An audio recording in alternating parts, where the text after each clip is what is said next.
অশ্লীল এবং মানে মনে হয় আমি শুনেছি যে এই ভদ্রলোকের নাকি বাপ মা ভদ্রলোক এবং মানে শিক্ষকতা করেছেন, কিন্তু এই ভদ্রলোককে তার মা এই ব্রথেলের ল্যাঙ্গুয়েজ শিখিয়েছেন, যেটা শ্রবণযোগ্য না, সারমর্ম রয়েছে। যে অর্বাচীনগুলো তারেক জিয়াকে কঠোর ভাষায় সমালোচনা করার চেষ্টা করে, ওদেরকে আমি বলবো যে তোরা তোদের চেহারা আয়নায় দেখার চেষ্টা কর। দেশি দেশপ্রেমিক যারা বাইরে আছে তাদের সহায়তায় সেনাবাহিনী প্রধান আপনি এই কুলাঙ্গারগুলোর বিরুদ্ধে আপনি কয়েক মিলিয়ন ডলারের few hundred $500 to $600 million civil sweet করে দেন।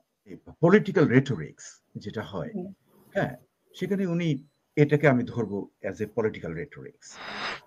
এর মানে কনটেক্সটে এটাকে বোঝার চেষ্টা করতে হবে আর মনে করতে হবে যে এটা একটা পলিটিক্যাল রেটোরিক্স। এই দুটো কন্ডিশন থাকে। আর এই নাবালক ছেলেরাই যদি বিপ্লব করতে পারে তাহলে উপদেষ্টা হতে পারবে না কেন?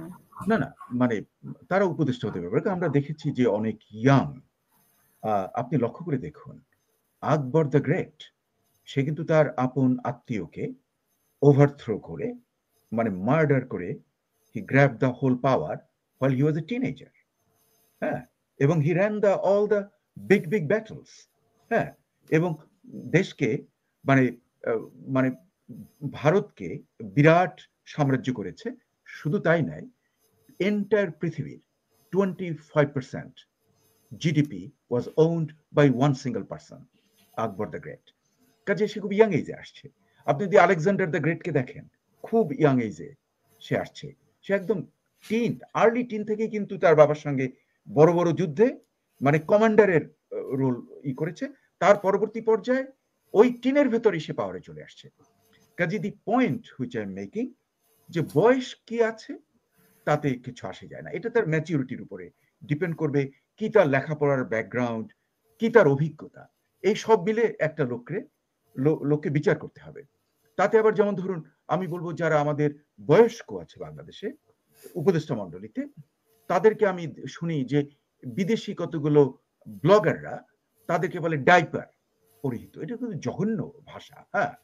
এবং ওই যে লোকগুলো যে বলে মানে আমি অবাক হয়ে যাই যে ওদের যে ভাষা এত অশ্লীল এবং মানে মনে হয় আমি শুনেছি যে এই ভদ্রলোকের নাকি বাপ মা ভদ্রলোক এবং মানে শিক্ষকতা করেছেন, কিন্তু এই ভদ্রলোককে তার মা এই ব্রথেলের ল্যাঙ্গুয়েজ শিখিয়েছেন, যেটা শ্রবণযোগ্য না। আমি ওর অনেক ভিডিও শুনি এবং ওর যে ভাষা সেখানে মনে হয় যেন গণিকা পল্লীর ভাষা। এটা তার মা তাকে শিখিয়েছে, কোথা দিয়ে সে এটা শিখেছে? হ্যাঁ, এই সমস্ত ভাষা ব্যবহার করে তারা। ওই আমাদের যারা বয়স্ক তাদেরকে বলে ডাইপার পরিহিত। মানে মানে আপনি জানেন যে আমরা যুক্তরাষ্ট্রে যে এলডারলি লোকদেরকে মানে এমন মানে শ্রদ্ধা করা হয়, এই ধরনের কোনো কথা বললে মানুষ মানে এটা কিন্তু সভ্য সমাজে নেই। মানে ইট ইজ নট, এটা এক ধরনের বুলিং, মানে ফার্স্ট ওয়ার্ল্ড কান্ট্রিতে সহজ হিসেবে বাজে, হ্যাঁ। তো এখন ওরা যেটা বয়সের উপরে করে সেটাকে আমি টেনে আনছি যে ইট ডাজন্ট ম্যাটার, মানে সেখানে মানে আসিফ মাহমুদ কিংবা এদের কাদের কত বয়স তাতে কিছু আসে যায় না, কিন্তু আমরা দেখব the content of the character, যে ওরা চোর কিনা, ওরা ছ্যাচোর কিনা, ওরা বাটপার কিনা, ওদের নামে বিটকয়েন জমা হয়েছে কিনা।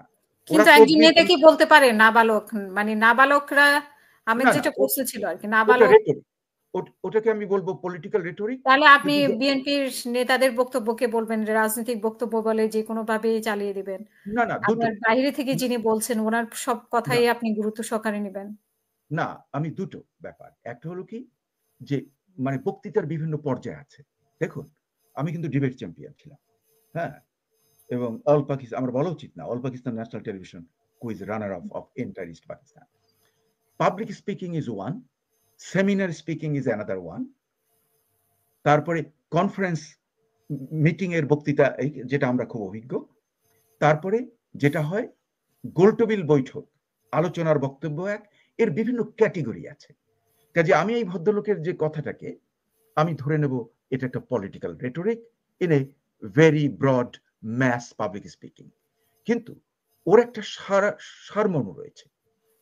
যে অর্বাচীনগুলো তারেক জিয়াকে কঠোর ভাষায় সমালোচনা করার চেষ্টা করে, ওদেরকে আমি বলবো যে তোরা তোদের চেহারা আয়নায় দেখার চেষ্টা কর। হ্যাঁ, কিংবা প্রিভিয়াস গভর্নমেন্ট সম্পর্কেও ধরেন আমরা আমরা আওয়ামী লীগকে আমরা পছন্দ করি না, তার স্বৈরতান্ত্রিক সরকারকে আমরা কন্ডেম করেছি এবং তার বিরুদ্ধে আমি লিখেছি, I wrote. In fact I will tell you, the প্রথম যে বইটা ছাপা হয়েছে এই জুলাই অভ্যুত্থানের উপরে, বইটার নাম দি 36 Days of July। ইংরেজিতে এই বইটা, এটার ফরওয়ার্ড লিখেছি আমি, হুইচ ইজ অলমোস্ট 30 পেজেস, এবং এটার আর্টিকেল গুলো ছাপা হয়েছে নিউ এজে পরপর 5 দিন। I publish that. কাজেই আমি এই যে আন্দোলনের জন্য এদের সবাইকে আমি শ্রদ্ধা করি, কিন্তু এদের লিমিটেশন আমরা জেনে ফেলেছি এখন। আন্দোলনের অবদান মানে মানে হবে কি, আমাদেরকে অ্যানালিটিক্যাল হতে হবে। একটা লোক ফেরেস্তাও না, আর একটা লোক শয়তানও না। ওই যে ডেভিল হ্যান্ডকে আমি হাসি মাঝে মাঝে, হ্যাঁ, যে একটা লোককে কিন্তু মিক্সড হয়, পৃথিবীতে তাই হয়। তাহলে তো আমরা ফেরেস্তা হতাম কিংবা ইবলিস হয়ে যেতাম, তা তো আমরা। কিন্তু নাবালক হোক আর যাই হোক, সে তো উপদেষ্টা হয়ে গেছে। উপদেষ্টা যখন হয়ে গেছে তার সম্মান তো আমাদেরকে দিতে হবে। না, উপদেষ্টা হলে তো আরো সাবধান হতে হবে। উপদেষ্টা যখন একটা কথা বলবে, হ্যাঁ, সেখানে উপদেষ্টাকে আরো বেশি কেয়ারফুল হতে হবে, তার কথার আরো বেশি দাম আছে। কাজেই সে যদি ফালতু কথা বলে তারেক রহমান সম্পর্কে, সেটাকে আমি খুব কঠোর ভাষায় কন্ডেম করছি। যে যে মানে যেটা ব্যাপারে বলছে, যে ওই যে বাবার কথা বলে যেটা বলছে, হ্যাঁ, সেটাকে আমি মনে করি কিছু বলতে চাই, আমি কি দিব সুযোগ? না, সেটাকে আমি মনে করি যে ওই লোক যেটা বলেছে বাপের নাম দিয়ে, হ্যাঁ, কি যে এই যে আমাদের যে পলিটিক্যাল রেটরিকে যে একটা দ্বন্দ্বের সৃষ্টি হয়, সেটাকে কিভাবে রিডিউস করা যায়, সেটাই আমি বলছি। যে এটাকে আমরা যদি ধরে নেই ফিগারেটিভ ল্যাঙ্গুয়েজ, আমি ধরুন আপনি তো খুব শিক্ষিত লোক, সামরিক বাহিনীর ওই র্যাঙ্কে যাওয়া তৎকালীন সময় দারুণ কঠিন ব্যাপার। কাজে আমি বলবো যে এটা একটা ফিগারেটিভ ল্যাঙ্গুয়েজ ব্যবহার করেছে। হ্যাঁ, এই ফিগারেটিভ ল্যাঙ্গুয়েজটা একটু হয়তো ভারী হয়ে গেছে বেশি। আমি ভদ্র ভাষায় বলছি যে সেই ফিগারেটিভ ল্যাঙ্গুয়েজ খুব ভারী ল্যাঙ্গুয়েজ হয়েছে। হ্যাঁ, সেটা সবারই সাবধান হওয়া উচিত। কিন্তু এটা নিয়ে আমাদের বেশি সময় অপচয় না করে আমাদের আসল যে কন্টেন্ট যেটা, হ্যাঁ, সেদিকে যাওয়া উচিত। সেদিক থেকে আমি বলছি যে বর্তমানে যে সামরিক বাহিনীর প্রধানের একটা বক্তব্য আমার মনে দারুণ নাড়া দিয়েছে।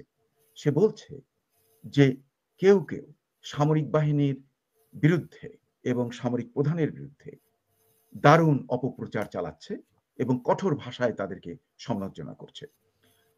সামরিক বাহিনীর চিফকে আপনি সমালোচনা করেন, আমার তাতে আপত্তি নেই, কিন্তু if the motive behind this is to create division inside the armed forces এবং ওটাকে ইনস্টিগেট করার চেষ্টা করা, হ্যাঁ, সেটা হলো সিডিশন, সেটা হলো দেশদ্রোহিতা। হ্যাঁ, আমার মনে হয় জেনারেল ওয়াকারুজ্জামান সেদিকেই ইঙ্গিত দিয়েছেন এবং আমরা দেখেছি যে কিছু লোক তাই করার প্রচেষ্টা চালাচ্ছে এবং সেটাকে বন্ধ করে দেওয়া খুবই সহজ। আমি বলবো আমার প্রেসক্রিপশন হলো যে এরা যারা বলছে, এদের মধ্যে কেউ কেউ আপনার ময়দা ঢুকিয়ে ক্যাপসুলে 300-র বেশি শিশুকে হত্যা করেছে, কালাজ্বরে আক্রান্ত শিশুকে। এই সমস্ত ভণ্ড যারা এই সমস্ত সামরিক বাহিনীর মধ্যে বিভক্তি করার চেষ্টা করছে, ওদেরকে you have to hit them into the root. No physical fight, no. ওরা যে পর্যায়ে বিদেশে আছে, ওরা যে ভায়োলেন্সের টেপ করে, ভিডিও করে, এই ভিডিওগুলোকে একত্র করে আমি অনুরোধ করব যে বাংলাদেশি দেশপ্রেমিক যারা বাইরে আছে তাদের সহায়তায় সেনাবাহিনী প্রধান আপনি এই কুলাঙ্গারগুলোর বিরুদ্ধে আপনি কয়েক মিলিয়ন ডলারের, few hundred, $500 to $600 million civil sweet করে দেন ওদের বিরুদ্ধে। বিভিন্ন দেশের যে সভ্য দেশগুলো যেগুলো আছে তাদের বিভিন্ন কোর্টে আপনারা কেস দিয়ে দেন। তারপরে ওদেরকে আপনি দেশে যে সিডিশন চার্জের জন্য দেশে ওদের নামে চার্জ দিয়ে দেন আইনতভাবে। আমি বলবো যে আইনের বাইরে আপনারা কিছু করবেন না। হ্যাঁ, এবং ওরা যাদেরকে উস্কানি দিয়ে ওদেরকে একটা লিস্ট করেন। এরা কিন্তু অল্প কয়েকটা লোক, আমি কিন্তু লক্ষ্য করছি কয়েকটার চেহারাও আমি কিন্তু আচ্ছা, আমি ছবি দেখাইলে আমি আইডেন্টিফাই করতে পারবো।